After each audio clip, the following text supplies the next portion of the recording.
Grab or clamshell dredgers have either a rotating cab or fixed A-frame type barge-mounted equipment.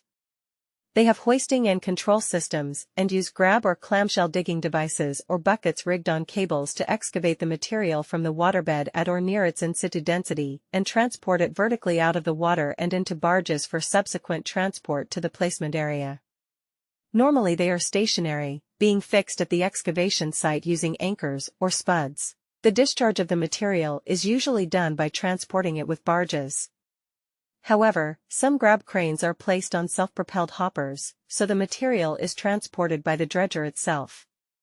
Also, for grab dredgers used for winning sand and gravel, material may be discharged to a separator installation through conveyor belts. The large grab dredgers are used for bulk dredging. Smaller grabs are mostly used for special jobs, such as, not easily accessible places in harbors, small quantities in strongly varying depths, along quay walls where the soil is damaged by wires and debris, and sand and gravel mining. Hopper barges are usually simple in design and construction, with totally bluffer forms, often with straight, sharp edges and almost no curvature. The most defining characteristic of these barges is the large central cargo space that acts like a bucket for large cargo quantities. This region is known as the hopper. The extent of the hopper tanks defines the carrying capacity of hopper barges. From a propulsion point of view, hopper barges can be either self-propelled or require a tug operated by a boatmaster.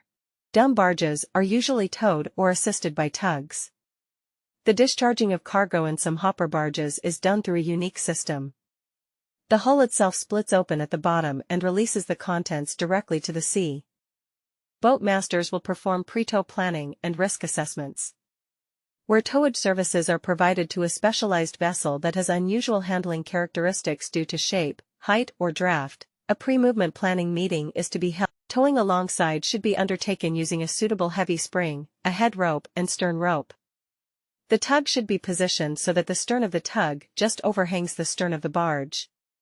However, there are exceptions to this, for example when considering the length of tow or the direction in which you want the vessel to turn the quickest. The further the tug is positioned forward, the more difficult it is for the stern of the tug to direct the heading of the tow. Consideration should be given to this when making up a tow alongside.